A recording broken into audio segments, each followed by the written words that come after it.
আমি থাকবো, মধ্যখানে ক্যামেরা থাকবে, আর কেউ থাকবে না।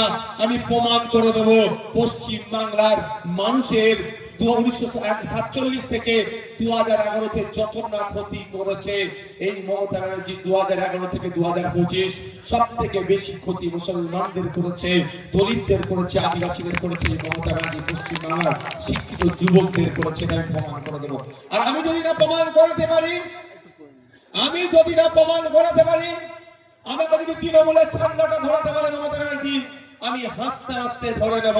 আমি যদি ভুল হয়, আর মমতা ব্যানার্জি যদি ভুল হয়ে যায়, আমাদের ঠান্ডা আমি ধরাবো না, বলবো আমি আপনার বাংলার মানুষকে নিস্তার দিন, আপনাকে অবদান হবে। চ্যালেঞ্জ গ্রহণ করুন। আমি পদে পদে বুঝিয়ে দেব প্রত্যেকটা কোথায় কোথায় মিথ্যে কথা বলছে।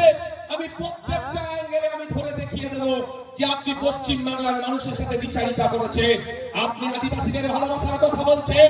সংবিধান প্রদত্ত অধিকার 6 শিডিউল, যে 6 শিডিউল যদি বাস্তবায়ন হয়, কোন আদিবাসীকে আর কোন স্কলারশিপের প্রয়োজন হবে না। আদিবাসী ভাইরা মাথা তুলে বাঁচতে পারবে, মেন স্ট্রিমে থাকতে পারবে, তাদের উন্নয়ন হবে, তাদের শিক্ষা প্রতিষ্ঠান বানাতে পারবে, তারা স্বাস্থ্য কেন্দ্র বানাতে পারবে, তাদের জল জয়কার হয়ে যাবে। সংবিধান সেই অধিকার আদিবাসীদেরকে দিয়েছে। 6 শিডিউল মমতা ব্যানার্জি আদিবাসীদেরকে ভালোবাসিল, পূর্ণাঙ্গ রূপে 6 শিডিউলের বাস্তবায়ন করছে না। এই ভালোবাসার প্রয়োজন নাই। মমতা ব্যানার্জি মুসলমানদের ভালোবাসছে, কিন্তু শিক্ষাতে দেখুন, স্বাস্থ্যে দেখুন, কর্মসংস্থানে দেখুন, মুসলমানদের খুঁজে পাওয়া যাচ্ছে না। এই ভালোবাসা মমতা ব্যানার্জির আমার প্রয়োজন নাই।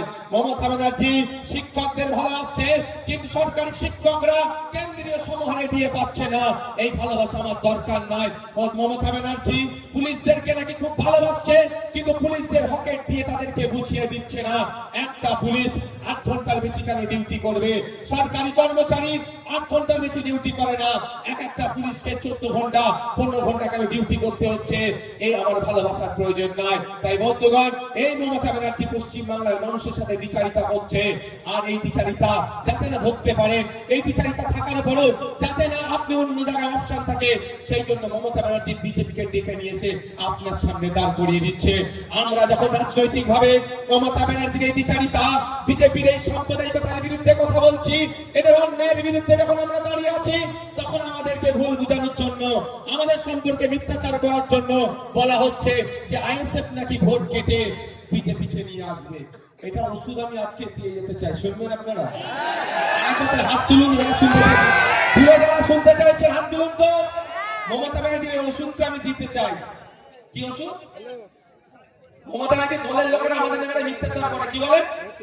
ভোট কেটে নাকি বিজেপিকে নিয়ে আসবে। আমি আপনাদের এখানে বসিরহাট উত্তর বিধানসভায় এসে আমি কথা দিয়ে যাচ্ছি, মমতা ব্যানার্জিকে রেডি করুন। পিরজাদা আব্বাস সিদ্দিকী রেডি আছে, একটা এগ্রিমেন্ট পেপারে সই হবে। সইটা কি হবে একটু দাঁড়ান, শুনে নিন আগে, তারপরে চালিয়ে দেবেন।